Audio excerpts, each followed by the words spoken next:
Mr. Grady, it says here that on July 11th, you were the sole telephone operator for the expedition into the Aronnax Trench, just off the coast of Bermuda. Is that correct? That's right. And this expedition was organized through a partnership between Epson Technologies and the American Oceanographic Society, was it not? It was our only dive before the project was shut down.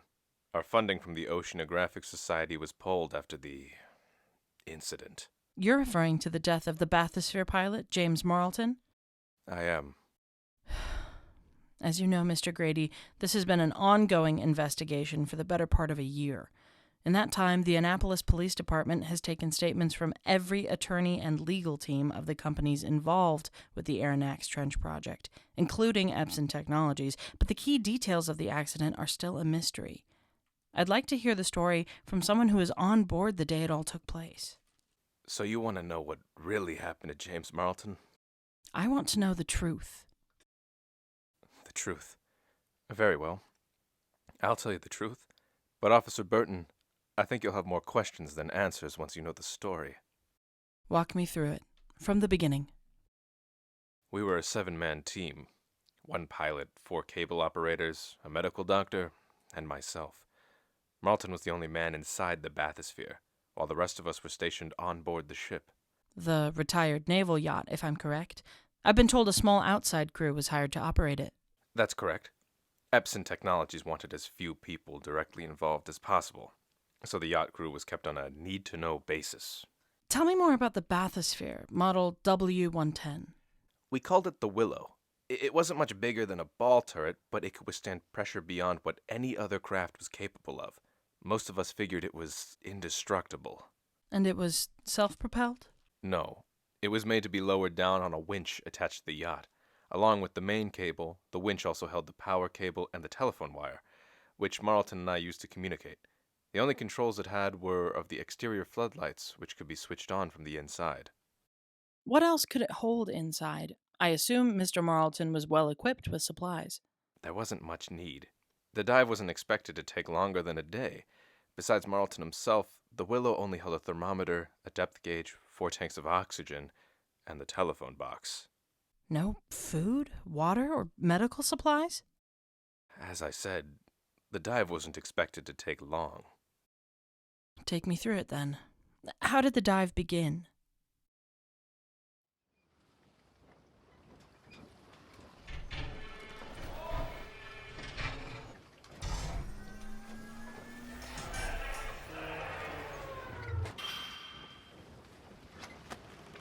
How's it looking in there, sport?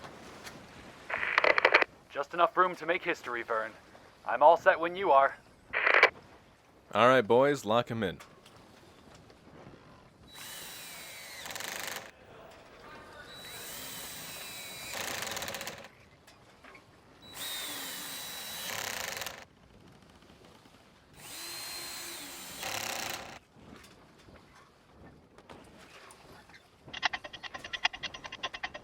Trying to cast off.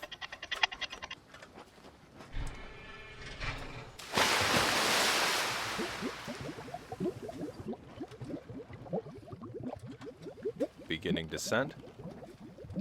All systems nominal. Dive is underway.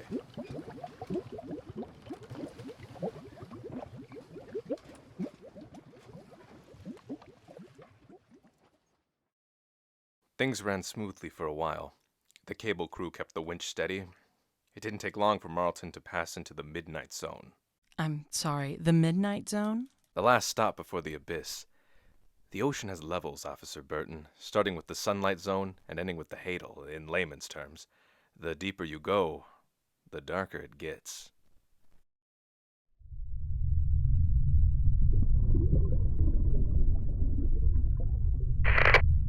Switching on exterior floodlights.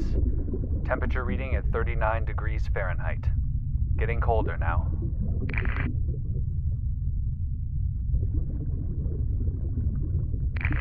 It looks like we're passing through something.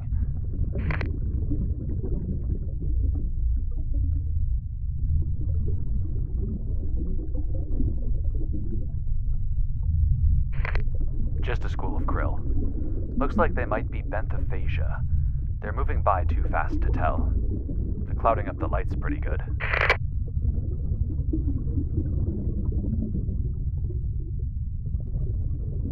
Hold on. I'm picking up something else nearby.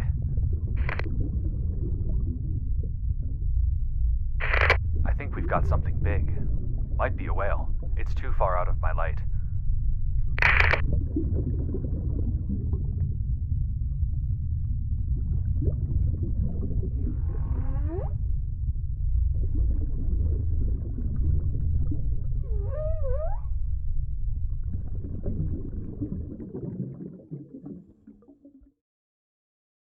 How far into the dive were you when Mr. Marlton reported the whale?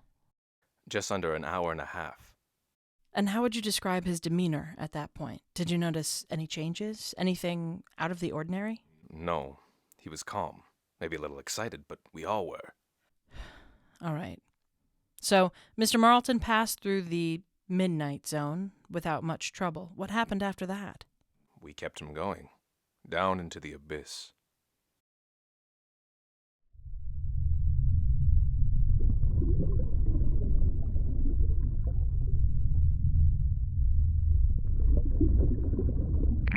Seeing anything down there, old boy?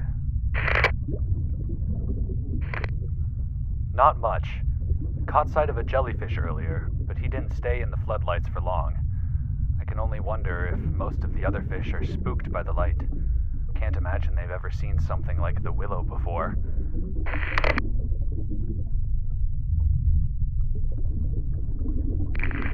Reminds me of what it would be like to meet an alien.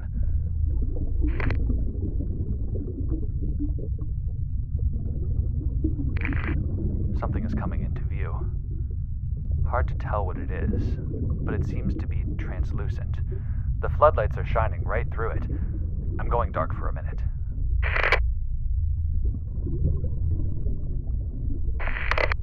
I can see it more clearly now. Looks like... Vern, you'd better take this down. What is it? Looks like a gulper eel, but this might be something new. He's snaking around, so it's hard to tell.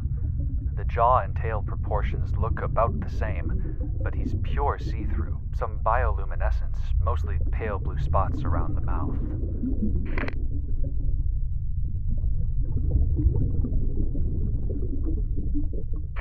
He's still hanging around. I'm gonna switch the lights back on.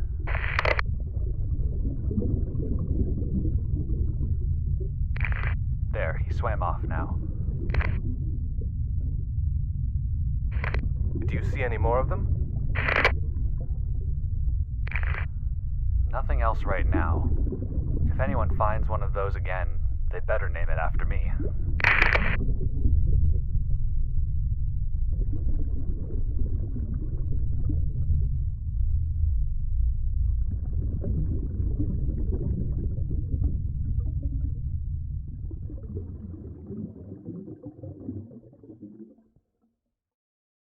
He was sure at least 2 or 3 of his sightings were of undiscovered species, but we carried on with the descent. And you didn't stop to observe these creatures at any point? We didn't want to waste time. We were already hours into the dive and getting beyond our estimated schedule. Hold on, Mr. Grady. I've been under the impression that this expedition was to observe sea life. Epson itself stated as much, that Model W-110 was built to find out what else lived down there. That's what the lawyers like to say. Discovering new marine life was never more than a peripheral task. Our real goal was to measure the depth of the Aronnax. You were trying to find the bottom. That was our hope.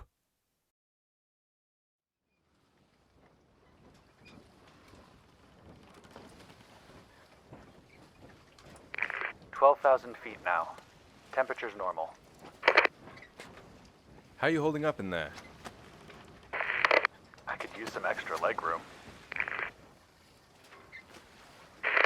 Say, Vern, how's the winch running up there? Cable crew has you going steady. We've got plenty of slack left yet. It feels like they slowed it down a bit.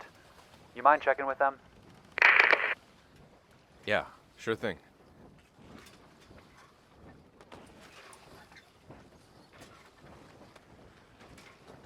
Cable crew says they haven't slowed descent. Huh. Hard to feel myself moving this deep. Must be my imagination. The depth gauge is still ticking. I'll let you know if anything else comes up.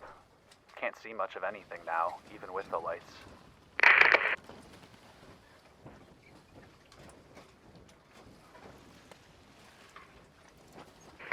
Temperature at 44 degrees.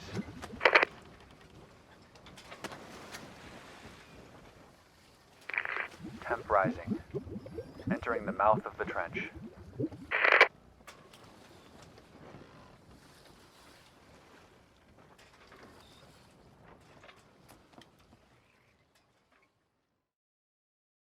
Black smokers. That's what caused the temperature shift. You're going to have to be more specific, Mr. Grady. Hydrothermal vents. Most of the deep ocean is barely above freezing, but sometimes fissures open up from tectonic activity and churn out boiling water. We knew of a handful around the mouth of the trench, but they couldn't get the surrounding water hot enough to damage the Willow.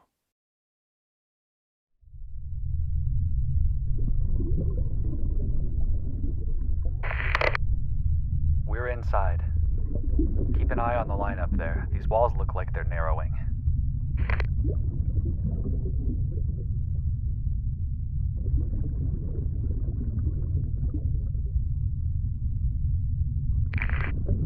Hold on, I'm catching some glints from the floodlights.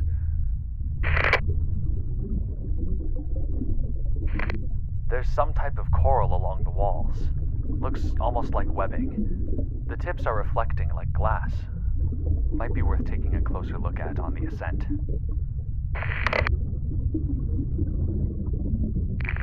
Hold your breath, boys.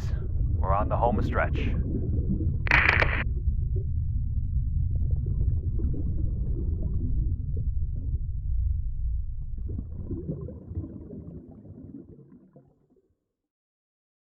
Everything was going as expected. By then we were gaining on the Challenger Deep's record. How much slack did you have left on the cable? 3 miles, give or take.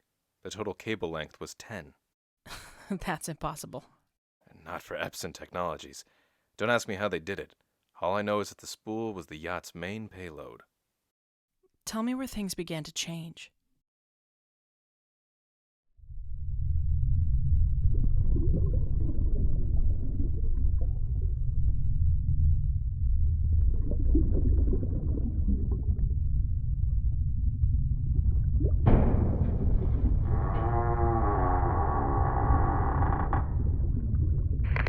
Floodlights just cut out. Everything good on your side, Vern? Feels like we've stopped moving. Hold on. Cable crew is figuring it out.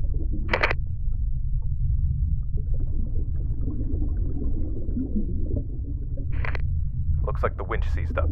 Just sit tight. Vern, you there? Marlton, can you hear me? Marlton?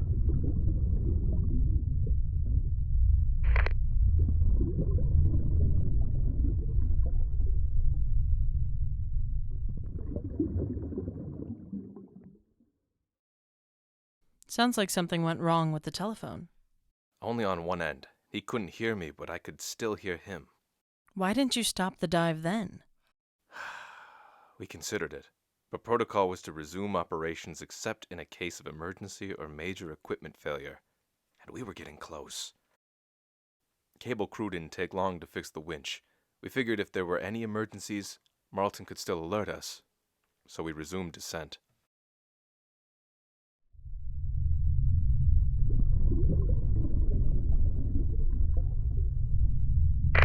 34,000 feet now. Floodlights still not functioning. Is anyone still listening?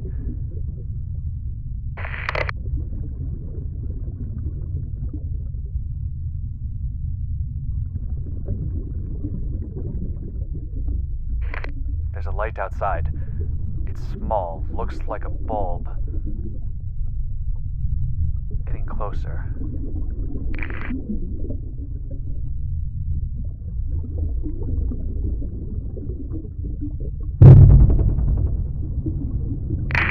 Hold it steady. Something struck the hull. It felt big. I don't know what that was. Can anyone hear me?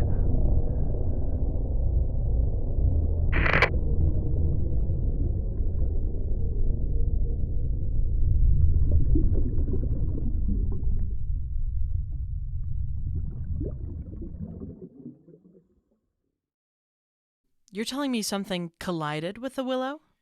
He said he saw a light, so we could only guess it was another animal, something at least partially bioluminescent. And he didn't say what it was. No, the floodlights were still out.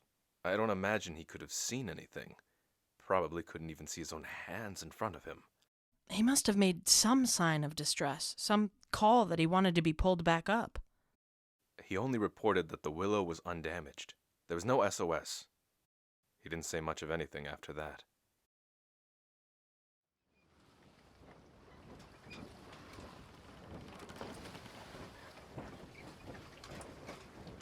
Captain Tanner, this is Vern Grady overseeing the dive team. Do you copy?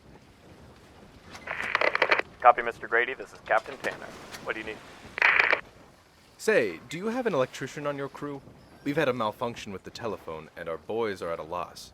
Might be something with the wire, might be something else, but we don't want to open things up and poke around until we've got someone on hand. I'll send someone over to take a look at it. Roger that.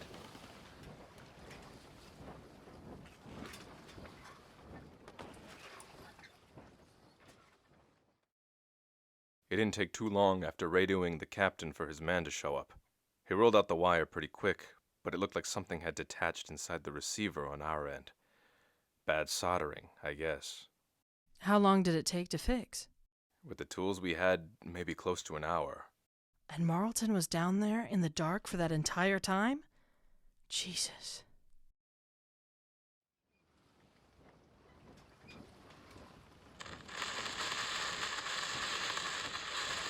How much longer till it's fixed? Just a moment, sir. Nearing 49,000 feet. It's snowing. We've got to hurry, man. There's a light below me. I can see. It should be working now. Try speaking to him. Marlton, please repeat. Can you hear me? My God, Vern. They're like stars. Please respond. What are you seeing? They're all around the willow. I can't believe this. It's like being in space. Marlton, please respond. Are you in danger? Temperature at 65 degrees. It's getting warmer. 78 degrees. The light's getting closer. Right below me. 92 degrees. Temp rising. Stop the line. Stop the line. Halt descent. Stop the winch.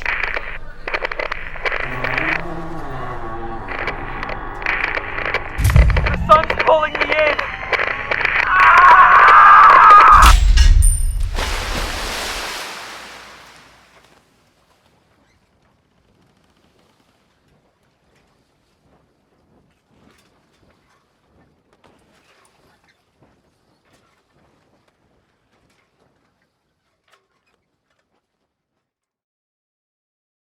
We couldn't stop the winch in time. The cable tore clean off once it ran out of slack. There was nothing to reel back up. What caused the malfunction? Epson Technologies never knew how much torque the winch actually needed. Letting out the cable was no problem, but bringing it back in? Well, I guess they didn't realize how heavy the willow really was. You said that Marlton thought it was the sun beneath him. What the hell did he see down there? We don't know. But the water was getting hotter, not colder. He was deeper than any man had ever been. If I had to guess, we dropped him down into the mantle. You mean... Officer Burton, it's been a long day. I've told you what you needed to know. Don't ask me to make sense of it. Mr. Grady, just one more question. Did Epson Technologies or the Oceanographic Society ever attempt A rescue?